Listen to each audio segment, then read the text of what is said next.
Hey everyone, welcome back to my channel. Today I've got some IKEA hacks to share with you that are super budget friendly. So if you want to know how to make them, stick around. I'll show you how. Thank you so much for being here. I really appreciate it. Right, Maxwell? And if you haven't already subscribed to my channel, I would love it if you would hit that button. Okay, for this first one, I'm starting with one of the $14.99 crates that I got at IKEA. Now these are super thick. They're not like the ones that you get at Hobby Lobby or Michael's. These are a real sturdy, heavy duty piece and they're super simple to put together. Okay, this crate comes in a kit. It's got super easy instructions and all you gotta do is put it together with a screwdriver. So there's nothing to it, no special tools required. And it's pretty quick and easy to put together. It only comes in 5 pieces. So all the sides and the bottom and the back and everything like that is completely put together already. You're just screwing the thing together. Next, to kind of seal up the top of this, I'm taking a 5-gallon stir stick and I'm going to cut it straight across the top here, and I'm going to cut one for both sides. That will cover up those pieces of wood that are sticking up and just kind of give it a more finished look.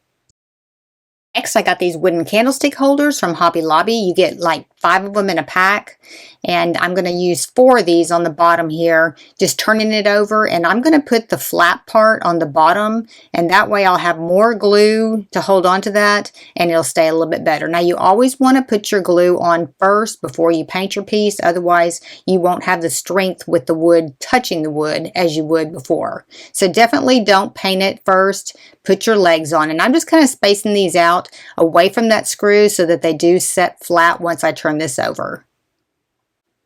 And I am putting a pretty generous amount of wood glue on here, and then I am going to clean it all up after I have let it set for a second. So do use plenty of glue. You can clean up the excess once it's set. So just take a paper towel and just kind of wipe around the edge, but you want to make sure that you are using plenty of the wood glue. But do not skip this part. You want to make sure that you get the excess off of here, especially if you plan on staining this, because you can't stain over wood glue. And once that's set up for about a minute, I'm flipping it over and I'm going to weight it down with some books until it dries.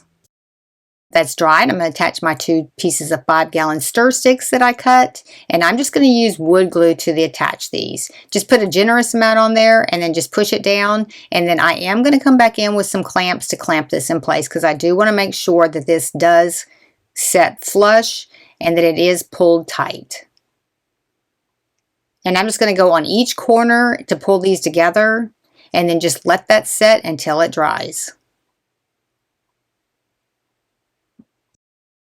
That dried, I'm going to paint it with some chalk paint in the white Adirondack color. And I'm going to put it in a little dish, you know, so I can just kind of dip into it and then don't spill it like I spilled mine here. But I'm using a sponge to apply this because I do want just a whitewash look on this, not a solid painted finish look.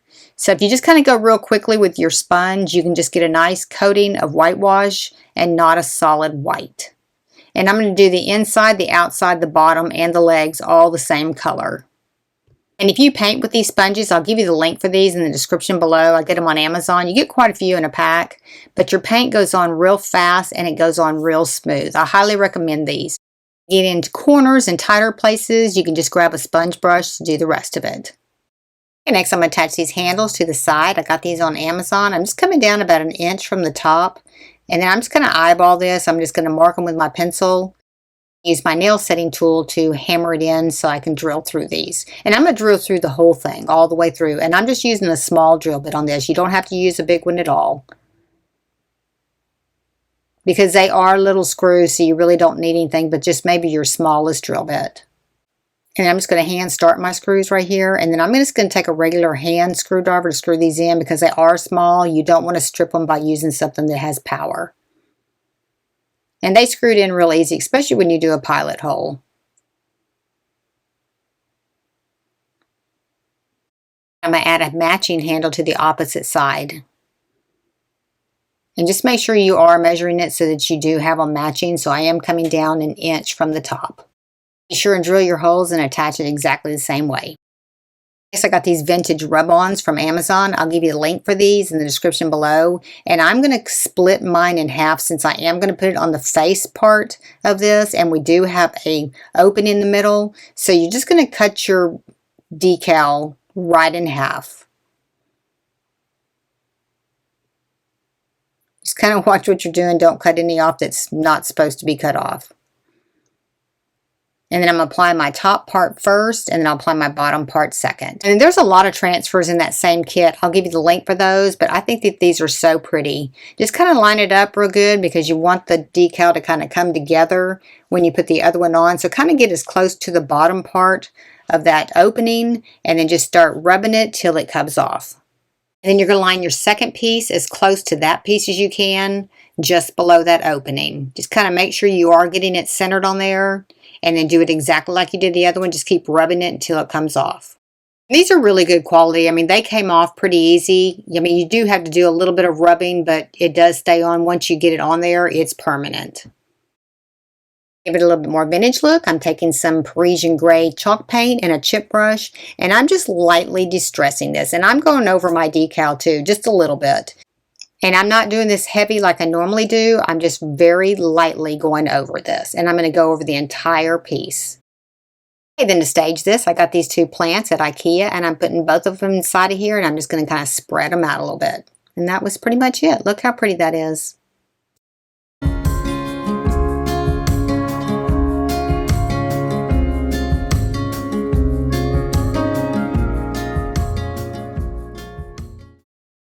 Next one, I'm using one of their utensil organizers. It's stainless steel. It's really a good size. It's around 7.5 inches tall, and it's pretty wide as well.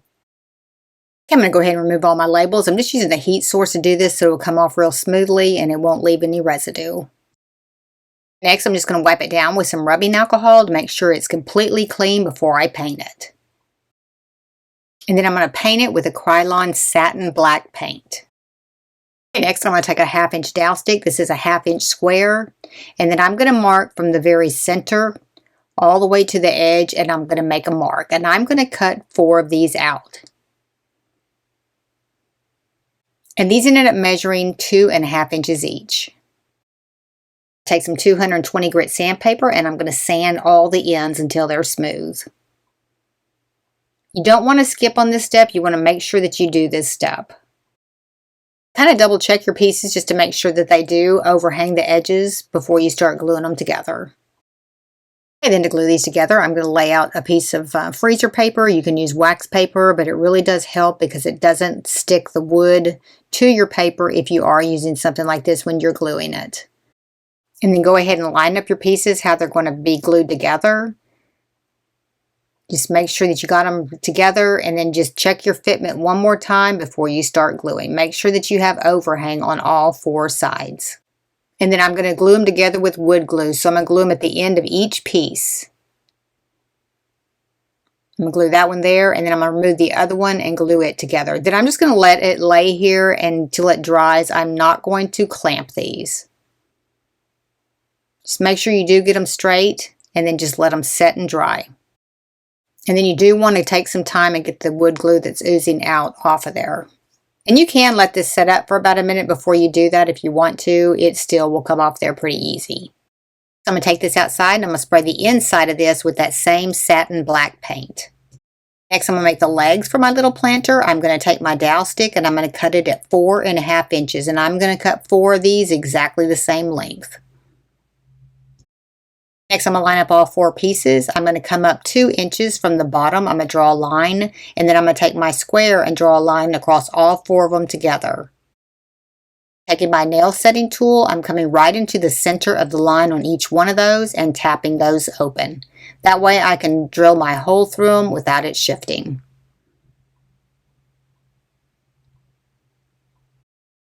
Next, I'm just going to drill a hole right through the center of each one of those where I did that nail setting tool.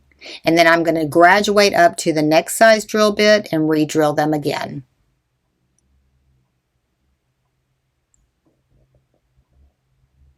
In this way, it'll keep it from splitting. You want to start small and then just go up to the next size. Next, I'm taking a 1/4 inch countersink bit, and I'm going to go through the top part of each one of my pieces of wood. And then I'm going to go up one size up from that to a 3/8 and do it again. I'll give you the link for this kit. It runs about $15. It has several bits in it. But if you don't want your screws to set up above your wood, I would definitely invest in a kit like this. I mean, for $14 or $15, I think you can't go wrong with this kit.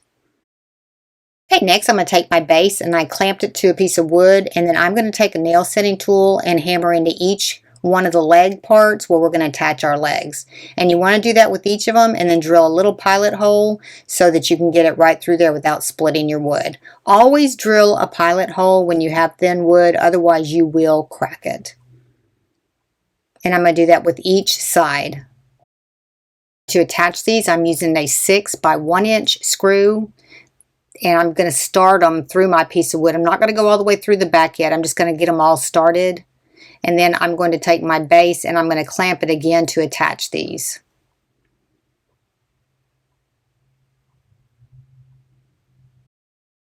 Go ahead and clamp your base again, and then we're going to go ahead and screw our screws on. We're going to use a little bit of wood glue between them so that they won't spin once they're on there. And just set it right on top of there and screw that down. And you're going to do that with all 4 legs. And you want to make sure that you do clamp these, because this will be the difference between getting a tight fit on your screw versus a loose fit.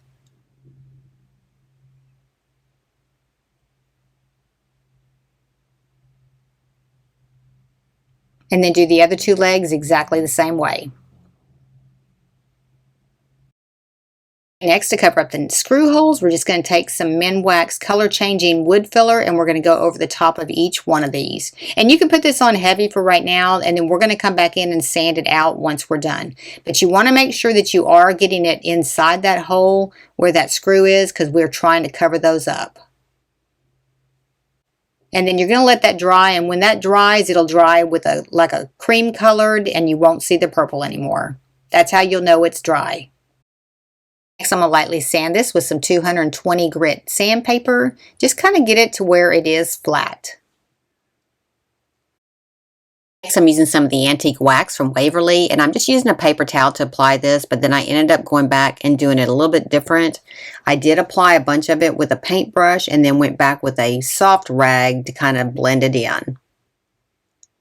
Next, I'm just attaching some little adhesive felt pieces to the bottom. These are just little round circles. You can get these just about anywhere, and that way it won't scratch up your furniture if you're setting this on like a table or something. Take a little piece of pool noodle, and I got these little twinkle lights from Amazon. They're remote control, and I'm just going to wrap them all the way around my noodle, and then I'm going to stick my controller down into the center. And then I'm going to put this down into the bottom of my flower pot, so at nighttime you can just kind of turn that on. Just kind of put your wires down in there too, just to kind of conceal them a little bit. And then I'm just going to lay it right down into the bottom of my flower pot, and then I'm going to put my plant on top of it. And I'm going to put it into my stand. Pretty simple.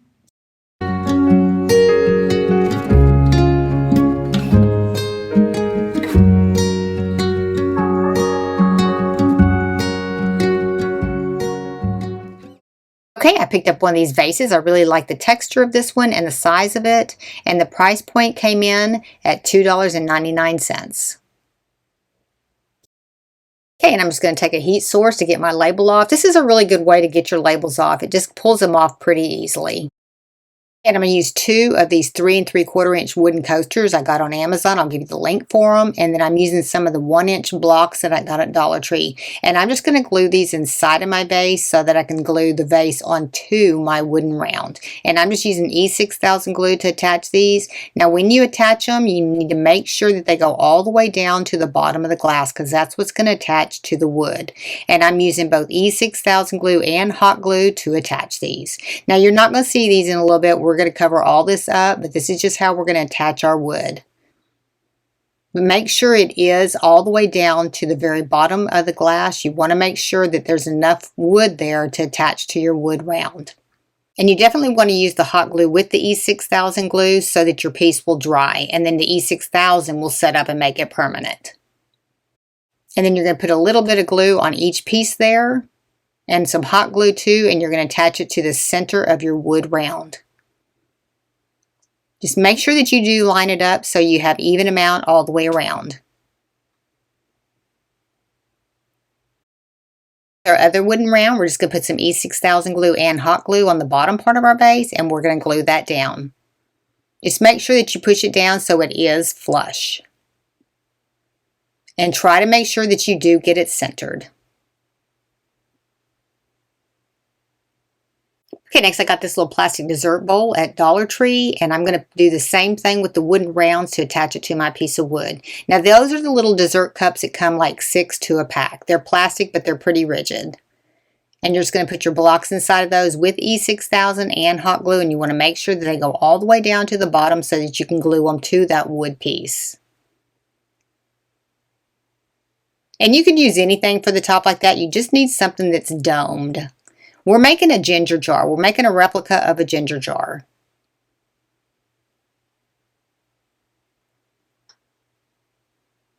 And then when you get those put on, we're going to go ahead and glue that to our other piece of wood, and we're going to center it right on top.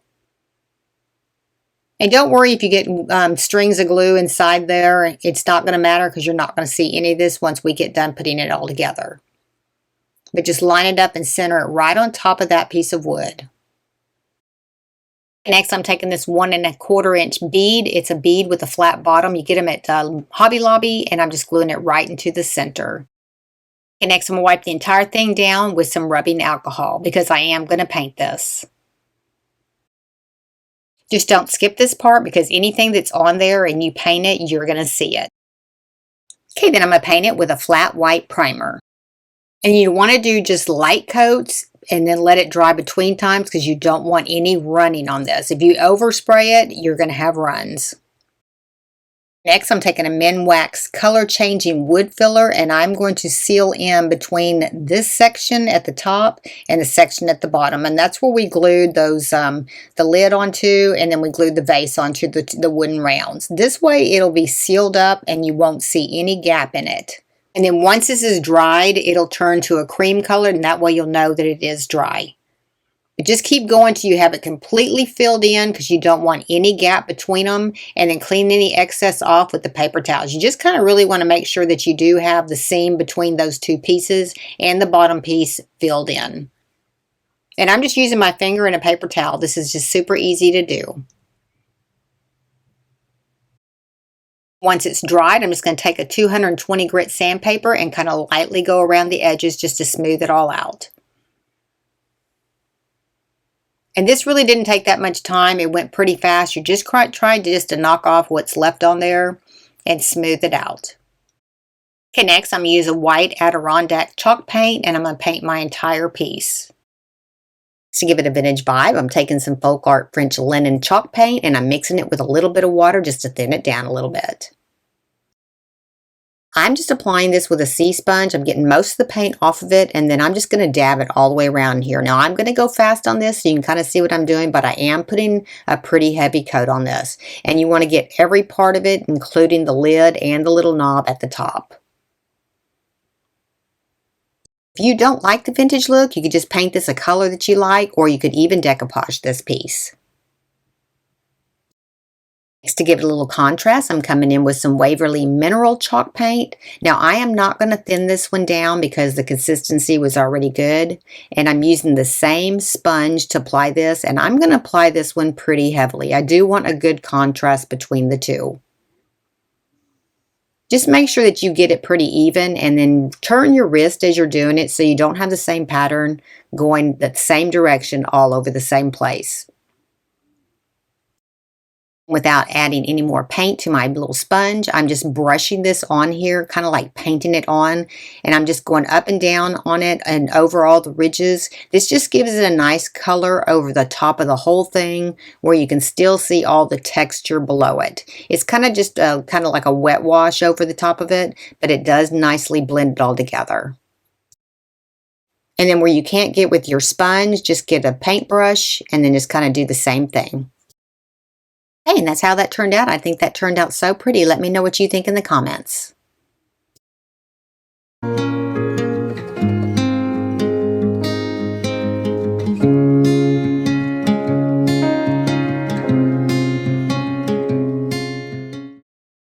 I hope you enjoyed the video today. I hope it gave you some inspiration. If you like these kind of videos, be sure and give me a like, subscribe, and ring that bell to be notified when I have a new video upload. Thank y'all so much for being here with me today. I really appreciate it. And if nobody's told you today, you're awesome. See you next time. Thanks for watching.